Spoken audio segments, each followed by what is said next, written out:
you don't have to know how to do everything, but you do have to know how to get everything done. All right. So if you're not good at the books, hire a bookkeeper, hire a CPA to help you out. There's options out there to make your business run efficient and help you ease your business. So once again, you don't have to know how to do everything yourself, but you do have to know how to get everything done. Welcome to the Sales Made Simple podcast. This podcast is dedicated to helping overwhelmed outdoor living professionals, landscapers, and hardscapers just like you increase your closing rate to over 75% without doubling your workload so you can build a seven-figure business that doesn't need you. I'm your host, Joshua Gillow. Let's dig in.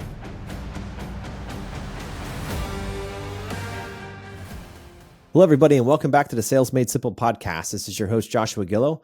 And this week, Adam Linnemann is back on, and we're going to go deeper into you will never hit $1 million in sales if you don't follow this one simple rule. Adam's got a great rule here. I want to go deep into this and have us unpack this. Today, our goal is to understand why focusing on top line revenue is wrong. That big number that everyone's chasing, why that's wrong. And how by only shifting your perspective, you will get a lot more profitable. And also how to identify and broom projects that are only going to cost you money. What's the point of doing a project at the end? It actually costs you more than you're actually making. So Adam, welcome back. Thanks, Josh. Appreciate it. Absolutely. So I want to get into this right away with you and just roll our sleeves up. So why is focusing on top line revenue wrong? Basically because all revenue is not necessarily good revenue, right? So you can, like I mentioned in the earlier show, that you could be doing a $50,000 landscaping job and end up having $50,000 in expenses towards that job. So it's really, really important to be focusing on jobs that will make you not only good revenue, but also good profit. That is so important. Typically, I see typically it being very, very hard for contractors to be making good profit on doing things such as maintenance work like mowing. I'm not saying it can't be done. I know some contractors that do very well with it. How are they doing very well with it is that they're being very, very, very efficient. They literally have lawns that they're mowing that are side by side by side by side by side. They can park one day and they can knock out 20 yards in a day, and they can make money doing that. But generally speaking, with all the contractors that I've worked with in the lawn care and landscaping industry, it makes a big difference on the amount of profit that they make is determined on the type of work that they're selling, the type of work that they're doing. Got it.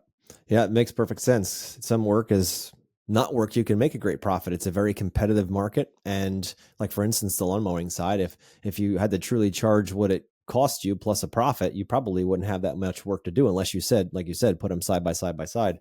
So a lot of the outdoor living, landscape, and hardscape listeners out there, it's a little bit different because the cool part about what we do is, for the most part, is we get to design it. We get to create what that idea could look like. So we have some extra value that we're adding to this relationship with our clients. So when we're shooting for big numbers, we got to be very careful, listeners. We got to be very careful that we don't say, oh, my target is $1 million this year. I'm going to get there no matter what. Because then it's a sell focus, and you're not thinking about what you're actually going to have in the bank at the end. If you guys haven't listened to our last episode, we talked about that. It's, how come contractors get stuck in this cycle of going paycheck to paycheck, and how can they finally break out and get to a profitable seven figures? And in order to do that, it's about being aware that you're not just chasing dollars, but you're actually chasing profitable dollars and creating environments for that to happen. What do you think, Adam? Well, think about this, Josh. If you were a excellent salesperson and you were going to be in car sales, right? If you needed to be at $1 million in car sales, would you rather be selling Lamborghinis or Ford Escorts? Yeah. Right. You're gonna surpass your $1 million sales goal if you're a good salesperson easily with Lamborghinis by selling maybe 4 or 5 of those versus having to sell how many Fords. Yep. So the same type of thing kind of happens with lawn care and landscaping. Maybe you consider looking into selling pools, doing pool installs. I know a contractor locally to me that started doing pool installs 6-7 years ago. He's installing maybe 10, 15 pools a year, and he's doing $3 or $4 million in revenue. How many lawns would that take? How many people would it take to generate $3 or $4 million in revenue cutting grass, Yeah, right? Um, absolutely. Same thing goes for, we're talking about profit. Um, if you're designing a simple $5,000, $10,000 softscape in the front of a home, put the Japanese maple, put the ornamental tree at the corner of the house. Your sales will increase, your profitability will be better than it will be if you're putting a ornamental pampas grass on the corner of the house. What you sell matters. Mhm. No, Um, absolutely. Revenue per hour, if you don't mind me discussing that a little bit, revenue per Please. hour is huge. There's huge amounts of revenue per hour if you do like things like landscape lighting. All right, I can go to a home and put 8-10 hours on a home for a single installer to install, let's just say, 6 path lights and 10 uplights on a home. I can get that job done in a day. By the time you end up having your material and labor, let's just say you have $1,500, $2,000 in labor for the day, and you have $2,000 in materials. Take that total job of, let's just say it's $3,500, $4,000, and divide it into your 8 or 10 hour a day. Your revenue per hour matters.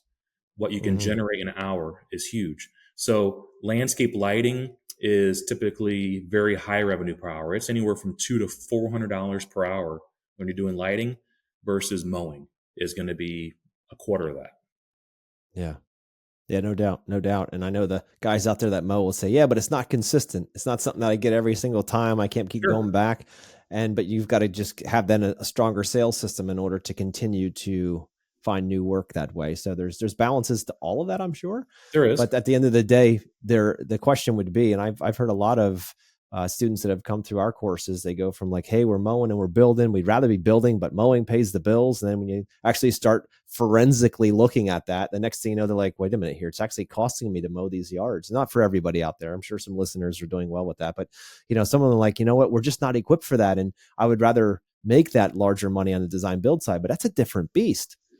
It You is. don't Yeah. you don't collect those clients and have them for a yearly contract. This is like a one and done, and you got to move on. So you're always a hunter. You're constantly hunting. You're not farming. It's a very different focus. You have to have the guts and the cojones for that, to continue to go out and continue to fight the good fight, and to constantly be putting money in the marketing, and to finding those new leads and taking care of each and every client. So a lot of times the guys that I talk to, they're like, "Hey, yeah, my big goal, I want to hit 1 million. I want to hit 5 million. I want to hit 10 million in 5 years." And my first question is always, are you profitable where you are right now? Right. Are I you would say profitable now? if I had to start my business all over again tomorrow, would I still get into the mowing? I probably would. But here's what I would do: is I would get into the mowing, I would build up to 100, 200 mowing accounts, which isn't really that much. And then I would literally start raising prices and offering more services other than just mowing to those customers, and then Yeah. continue raising those prices, and then start stepping into hardscapes, landscapes, lighting, and so on. I don't Yeah. think there's anything wrong with having a mowing offering in your business lineup, but I personally would keep it maybe at a third of your business or less. Yeah. Diversification, right? Don't have Yep. all your eggs Yep. in one No, basket. having options. I know a lot of guys that do that, and they do quite well with that balance. So it's really a matter of what's in your heart, listeners. It's more about what you want from your business, because ultimately we can't tell you to do anything. It's more a matter of, what do you want to do? These are just ideas. Now, what I was getting at earlier is, if you are running a business and you're struggling to make a profit at 250 or 500,000 or 750 or $1 million, like you're struggling, it's costing you that much to run the business, and there's really not much at the end. There's no profit left after you've taken a reasonable paycheck. Then why are you looking at scaling? If you can't figure it out at that level, if you can't Right. get your numbers right, your profit right at 250, 500, 750, $1 million or more, if you can't get that right, what's going to happen when you 2, 4, 5, 10x that? The problem just expands with it too. Those systems must be in place before you start focusing on scaling. Everybody gets excited. They all jump around and say, "Oh, I'm going to hit 1 million this year. I'm going to hit 5 million. I'm going to hit whatever." They're going after these numbers because it sounds exciting at cocktail parties. But the reality is, they're not making any money doing it. Sure. They're not Josh, focusing on the profit. I got out of mowing in 2022. 100%. I sold my mowing part of my business off, and Mm-hmm. the only thing that I do regret about it, honestly, is we're not seen as much. having the mowing services and being, going from lawn to lawn, 10 to 20 stops a day, whatever it is Yep. definitely a good marketing strategy, I believe, especially if you have your trucks lettered and a box trailer and things like that. So that is one thing I miss about the mowing. Um, but then I also go back and think about the manpower it took to operate that business, to mow 200 accounts, 300 accounts, the phone calls that would come in with it occasionally.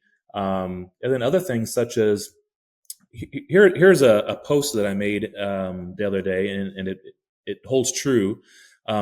Just for round numbers, let's just say you're mowing a postage stamp size yard for $50, and you can make some money off that. Let's just say you can $50, and you're going to mow 30 times a year. That's $1,500 a year. I was having employees in the years that would accidentally, have a string trimmer, run the mower over some rocks, and break a window. If your average net profit, if you're lucky, is 10% on mowing, over $1,500 a year on one account, that's only $150 profit per year on that one account. You break a window and it costs you $300 to fix it. Now you're mowing that lawn for the next 2 years for break even. Yep. Those are the type of things that's like, why am I doing this? Once again, I'm not saying don't cut grass. Do it if you can do it profitably. But for me, I honestly was having a hard time doing it profitably. And then every spring I would feel like I'm banging my head against the wall over and over and over again, thinking, hey, I'm going to this house for only $15 profit. I'm going to this Yeah. house next week for only $15 profit. When I could be going out and doing a landscape job in a day or 3 days or a week and making $500 profit or $1,000 profit. So that was kind of the tipping point for me when I personally got out of the mowing. Once again, not saying don't do it, but just know your numbers. If it's worth it to you, if you're making money, if it's putting food on the table and you're paying yourself a fair salary and you're having money left over, continue it. But Yeah. you got to know. And sometimes it comes down to just, not literally pennies. Well, I guess it could be, but it's really important to know how much profit you're making on each stop. You have to measure what you're invoicing. You have to measure your time on site, and you have to measure, basically the profit on each job. Yep. No, you're absolutely right. And it's when things are so busy that the numbers become something that you look at maybe once a month or once a quarter or hell, once a year. You just go out there and work. Because our industry is full of incredible doers, right? People that love to build really good stuff. They want to work. They're hardworking. They want to do a great job. But unfortunately, sometimes the business side of it becomes a kind of a burden to deal with, right? It's like, man, why do I got to deal with this whole profit stuff? All I want to do is help people. All I want to do is build cool stuff. I just want to grow my business. But then there's this whole business thing that we weren't trained for when we got our EIN number, right? We got our EIN. The government says, here's how you pay taxes. Have fun. And that's the end of it, right? So we never were trained. I know I wasn't formally trained on business. I had to learn it in the streets. But at the end of the day, it's a matter of listeners. It's a matter of listening to what Adam's talking about here and looking at each project and type of work that you're doing. Is it profitable work? Is it work that's actually putting food on the table? Is it putting money in the bank? Like we talked about in the last episode, is it building your legacy? Are you making enough? If you aren't, then it's either costing you too much to run your business, or you are, you're not profitable enough to even keep your business running. Think about that. You're either not charging enough up front, or you're not saving enough in the backside, and you're buying things or maybe living a lifestyle that's a little bit too much, or have too many trucks and pieces of equipment because you think that's the way that we become more successful, is to have more stuff. I remember buying a first pieces of equipment. It's like, man, I just want to sit in that truck and I want to look at that brand new Bobcat and that brand new trailer in the back of that brand new dump truck. Like, you just drive around with your name on the side of it. Like, it was all pride and ego focused back then. It was like, that's what I wanted to do. And then every single month when I got those bills in the mail, I'm like, oh crap, I owe how much each month? Like, the tail started wagging a dog after a while, right? Like, oh, but I'm saving money on taxes, so I'm going to go out there and I'm going to maximize that tax, benefit. I'm going to go out there and buy. I can spend up to X amount of dollars a year on that, so that makes perfect sense. And after 3 or 4 years of doing that, because my accountant says, yeah, go out there and do it. You can accelerate the depreciation. You can write it off. It's going to be great. The problem is I had 5 years of payments on that thing, right? That was the problem. And I was like, oh man, now the tail's wagging a dog. The cost to run all this stuff, it's costing me more than I'm making. Now what am I going to do? So listeners, be very careful. I know how fast that can happen. It happened to me. And after a while, I'm like, you know what is life like when I don't have any tools and I can still run my company? That's why we do all design manage now. But still, it's man, it's a ride. It's it's the foolish spend that gets people in trouble, in my opinion. Yeah. This is probably, I'm sure it's unpopular for some, but I'm going to say it. I would never, and I think it's dumb that people do this. I would never personally fly first class. I wouldn't. Yeah. I look at the pricing. I fly Southwest everywhere. I look at the pricing Yeah. between. I mean, they don't even have first class really, but they have like the business class versus It's like $400 difference, right? Yeah. Just to be able to get on the plane 20 minutes earlier. I'd rather take that $400 and go on a weekend vacation somewhere for a couple of nights. I'd rather take that $400 and treat the family out to a really nice steak dinner. Personally, I Yeah. mean, it's all about what you enjoy, but I just think that's dumb. I've seen a lot of guys lately buy Cybertrucks. Really? Mm-hmm. Why are we buying Cybertrucks? It's just show and tell. Yep. I don't get it. That's just me. No, I totally hear you, dude. It's sometimes that's again the ego play where it's like, well, yeah, if I had a Cybertruck, I'm the only one in the area. It's a business expense possibly, right? And you're like, all right, well then I can put my name on the side of it, so you can justify the hell out of that thing, right? How The about you problem paint is the thing that pink? How about you paint your truck pink if you want to get attention? that'll do it. That'll certainly do it. So I mean, it's again, be careful, guys out there, especially when you come into a lot of money doing these projects. You see the accounts growing, that kind of stuff. Just be very careful. If you have a system like Profit First in place, you can see, okay, that's not all spendable money. Some of that money is allocated for taxes. Some of that money is allocated for profit. Some of that money is allocated for overhead. You make money now that you may have to hold until later in the season when you have other expenses that are coming in, like insurances that get paid once a year, and you don't see those right in the beginning. You see them toward the end. And it's ultimately, guys, listeners, I just want to see you succeed. That's really what it is. And some of these things that I've had to learn the hard way over time, because everything I'm talking about, I've done, right? So, and now almost 30 years in the business, I realized that, wow, wait a minute here. I wish somebody would have just sat me down and said, look, son, this is how it's supposed to be. Watch out, do this, make sure you get your profit right. Understand what a doodad and an asset actually is, right? A liability, assets, like all those kinds of things. If an asset is something that puts money in your pocket, a liability is something that pulls money out of your pocket. It's so basic, but you're like, wait a minute here. I'm getting some of those confused, right? I'm thinking like, well, I really need that Cybertruck. Well, it's putting money in my pocket. Is it though? Possibly. Is it though? Really? Is it an asset or is it a fancy toy? Let's be honest with ourselves. Where's that line? And I'm not saying don't splurge, right? If you want to fly first class on your honeymoon, fly first class on your honeymoon. But yeah, always ask yourself these three questions, Josh. First, is the purchase what I'm about to make good for my company? Second, is the purchase what I'm about to make good for my customer? And third, can the purchase wait? That's kind of like the sniff test. All right. Yep. So it's you notice how you didn't say, is it good for me? Right. I like that. So it's, again, guys, that could be a slowdown, a sniff test, kind of putting it in ice and waiting till it melts to make the decision instead of it being a knee jerk. I'm excited. I see the money. I just sold that project. I need to celebrate. So I'm going to go buy something expensive. Yeah. It's about slowing it down. It's about thinking about that profit first, about putting it in a right spot, allocating it, being purposeful in how you're doing it. That's really what it's all about at the end of the day. So when it comes to that top line revenue, that's the number that you're bringing in. That's the cost of the project, that's you're selling the project. And you're like, all right, wow, like I just sold this $100,000 project, and you see $100,000 come in. And of that, depending on how expensive it is to run your company and how the project goes, you might make $5,000 or $10,000 out of that. So the money that you only have to play with is less than that, not the whole 100. So we have to be very careful to slow down the wagon. When we get 2 or 3 projects, 5 or 10 projects like that coming in, we start to see those accounts swell quickly. But we have to be very, very mindful of the fact that that's not all our money. That money has to be allocated. If I had $1 for every time I talk to somebody about, when I'm talking about coaching with them, and they're like, oh yeah, we just did 7 million last year. And I'd be like, okay, cool. How much did you make? We might break even this year.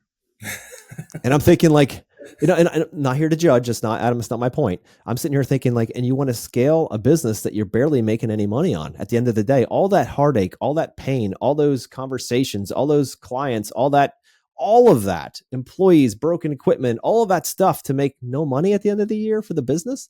Because if your business doesn't have money, it can't grow, it can't advertise, it can't hire, it can't do anything. Sure. Yep. And that's the part that breaks my heart. Yeah. And, running a business like that takes a lot of effort, a lot of time, a lot of dedication. So, there's no doubt in my mind, entrepreneurs have dedication and want and are excited about growing a business. I just think it's the discipline of understanding all parts of the business. And that's something important too, is you don't have to know how to do everything, but you do have to know how to get everything done. All right. Yep. So if you're not good at the books, hire a bookkeeper, hire a CPA to help you out. Right. Yeah. If you're not good at answering your phones, or you let calls sit there for 2 or 3 days and then you return phone calls, bring someone in your company that can answer the phones, or contract out the phone calls to another company. There's options out there to make your business run efficient and help you ease your business. So once again, you don't have to know how to do everything yourself, but you do have to know how to get everything done. That's true. That is so very true. So Adam, I want to ask you one last question before we wrap up here. So how do you identify problem clients that are going to cost you money? Do you have any certain red flags that come up for you? That's a great question. Here's honestly one thing that we do. In our computer software program that we use at my company, there is a built-in CRM, and that CRM is basically a communication history. And every time we have a contact with the client, whether it be a complaint, whether it be a problem with their invoice, whether it be anything, we document that. And what we do is at the end of every year, we go to my sales manager, my general manager, my office coordinator, myself, and we sit down at our year-end meeting. We were like, is there anybody here that you can think of right now that's just a PITA? PITA stands for pain in the ass. Mm-hmm. And we might get 4 or 5 names that pop up. This person's been a headache. And then what we do is we go back to our computer program and we research that customer and we see how many touches we've had from them. And then we determine if this customer is going to be a customer next year or not. So long story short is we're documenting problems, issues, phone calls, complaints, neediness, all that with certain customers that have been noticed to be red flags. And then we make the decision to either, all right, their pricing is going up, or we're just going to be polite and tell them, we're not going to service them this year or whatever that is. That's our process of dealing with bad clients. Yeah, it's interesting because I'm sure listeners out there can understand this as well. When it comes down to clients, not everybody is the right fit. Right? There's so many clients that we work with that are either, as soon as you give them money, they start becoming demanding, or they get entitled, or they start, blowing your phone up at all kinds of weird hours and all of this. And the question really is, listeners, do you want to continue to find more people like that? And if you don't do what Adam just mentioned about going through and talking about it, say, okay, what do we really want to keep these clients on, or do we want to fire them? Because we have that opportunity. We have that right to fire clients. We can let people go. It's either a win-win or there's no business going on here. Right? If we don't feel like there's a value for us as a company and there's no value for them as a client, then it's not a one-way street where as long as they keep paying us, we keep coming back. We can keep with our integrity and say, you know what, it's just not working for us, and that's okay. There's nothing wrong with doing that out there. So if you guys, listeners, have a tough client that's just constantly just running you over the coals, constantly telling you how it's going to be, constantly thinking their money is greener than everybody else's, demanding things, you can simply let them go. That's the cool part about this. Don't ever forget you have that right. Right. You got to take into consideration how much time are they taking up of yours? I mean, really. And some customers, they just suck the living life out of you. It seems like, they're just so needy. And at some point in time, you just got to put a stop to it, because it's not always, and even if your company's bigger, it's not always about taking the time up with the people out in the field that are doing